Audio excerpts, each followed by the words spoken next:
असल्याची माहिती जी आहे ती समोर आलेली पाहायला मिळते. मोठ्या प्रमाणात आपण पाहिलं तर या गावदेवी मैदानात जे आहे आज जे आहे एका तरुणाचा क्रिकेट खेळण्याच्या वादावरून जो आहे तो खून झाल्याचं चित्र पाहायला मिळतंय. मोठ्या प्रमाणात आपण पाहिलं तर सध्या पोलीस जे आहेत या खुनाचा तपास करताना पाहायला मिळतात. गावदेवी मैदानातील ही दृश्य आहेत आणि मोठ्या प्रमाणात आपण पाहिलं तर सध्या या ठिकाणी पोलिसांचा तपास आता युद्ध पातळीवर सुरू झालेला पाहायला मिळतोय. कुठेतरी मोठ्या प्रमाणात महत्त्वपूर्ण अशा प्रकारचं ठाणे शहरातील हे गावदेवी मैदान पाहिलं जातं आणि याच मैदानावर आज जे आहे एका 26 वर्षीय तरुणाचा क्रिकेट खेळण्याच्या वादावरून जो आहे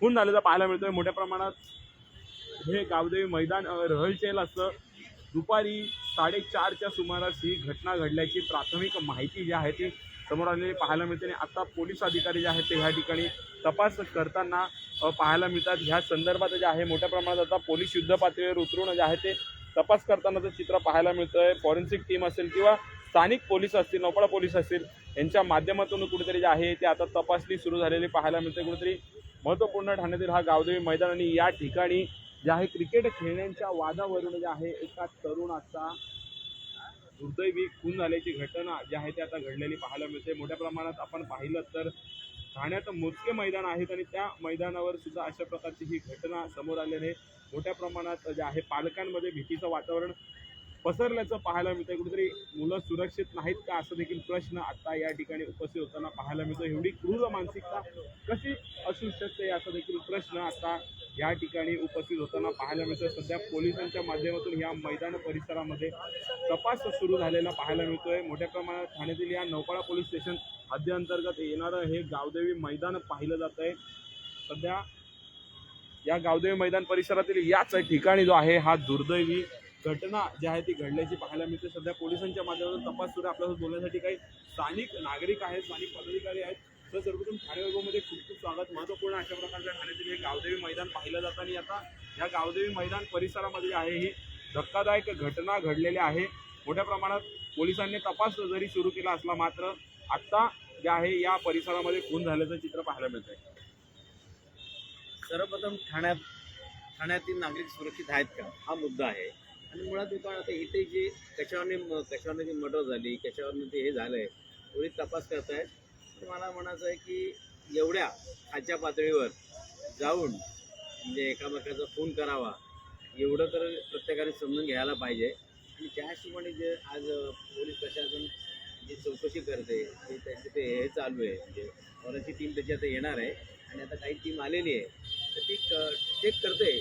पण मला मुलांनी पण म्हणा छोट्या कारणाने वाद करणं आणि एकामध्ये जीव घेणं इतकं जाऊ नये असं मला वाटतं. कारण ह्या मैदानासाठी हा मैदान जे आहे हे मैदान ठाणे महानगरपालिकेने गिळले होतं आणि हे मैदान महापालिका गेले कित्येक दिवस म्हणजे जे आहे एक 80 दिवस साधारण 60 दिवस काय ते हे लोक ते भाड्याने देतात काहीतरी महापालिका आणि उरलेले जे दिवस जे आहे या मुलांना खेळण्यासाठी ह्यासाठी देतं. पण महापालिका इतर ठेकेदारांना हे जे मैदान वारंवार भाड्याने देत होते या संदर्भात आम्ही इथे आंदोलन केलं होतं आणि मुलांना खेळायला मैदान उपलब्ध करून दिलं होतं. कारण मुलांना खेळायला मैदान मिळालं पाहिजे. पण असं मुलांनी छोट्या गोष्टीवरती मर्डरपर्यंत जावावं एवढं तरी मुलांनी समजायला पाहिजे. आणि का मर्डर केली आणि का झालं आपण पोलीस शोधत आहेत. पण मला मुलांना विनंती करायची आहे मित्रांनो आपण खेळण्यासाठी येतो इथे वाद करण्यासाठी नाही आणि एकामध्ये जीव घेण्यासाठी नाही. स्वतः काळजी घ्यायला पाहिजे. राग आणव करून ठीक आहे खेळ खेळासारखा असतो आणि हारती तर होत असते. पण छोट्या कारणात तुम्ही एखादा जीव घ्यायचा किंवा जीव तर घेतात पण त्याच्यामुळे आपलं कुटुंब जे आहे एक पोरगं होतं ना. आता समजा एखादा कुटुंबाचा पोरगा असेल घरात यंग पोरगा असेल आणि घरात यंग पोरगा समजा गेला तर त्याच्या कुटुंबावर काय बितेल आणि कुटुंबाचा पण विचार केला पाहिजे. आणि मुलांनी खेळताना जाणीवपूर्वक विचार केला पाहिजे की आपापसातले वाद होतात पण ते ताबडतोब म्हणजे एकामेकांनी समजून घेतलं पाहिजे. सोडायचा प्रयत्न केला पाहिजे. एवढ्या खालच्या पातळीवर जाऊन एकामेकाचं खून करणं हे योग्य नाही आहे असं मला वाटतं. सर कसं बघता या मैदानात जे आहे आज एक दुःखद घटना घडलेली आहे. अत्यंत चुकीची घटना घडली आहे. आज तो 20 वर्षाचा त्याचं नाव 26 वर्षाचा.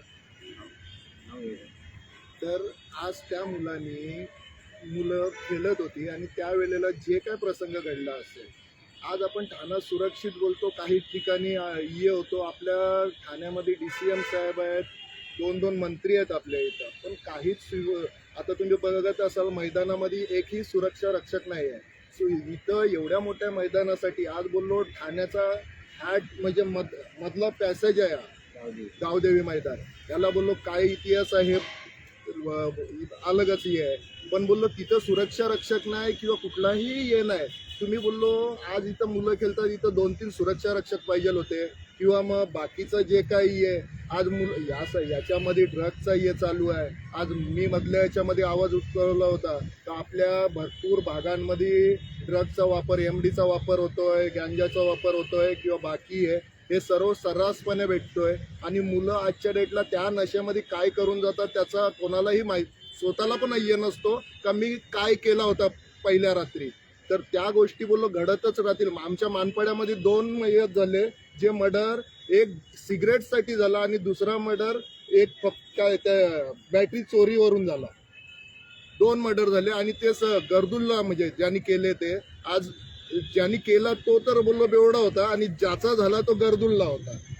तर असे बोललो घटना घडतच राहतील. म्हणून बोललो सर्वांना विनंती आहे, लहान मोठ्यांना, का आपल्या मुलांना थोडी चांगली शिकवण द्या, चांगला हे द्या, का झगड्यापासून लांब ठेवा आणि नशापासून लांब ठेवा. त्याच्याने बोललो हे होईल. आणि प्रशासनाला विनंती करतो का हे जे ड्रग्ज माफिया आहेत किंवा जे कोण आहेत या लोकांना लवकरात लवकर हद्द पार करा. नक्कीच कुठेतरी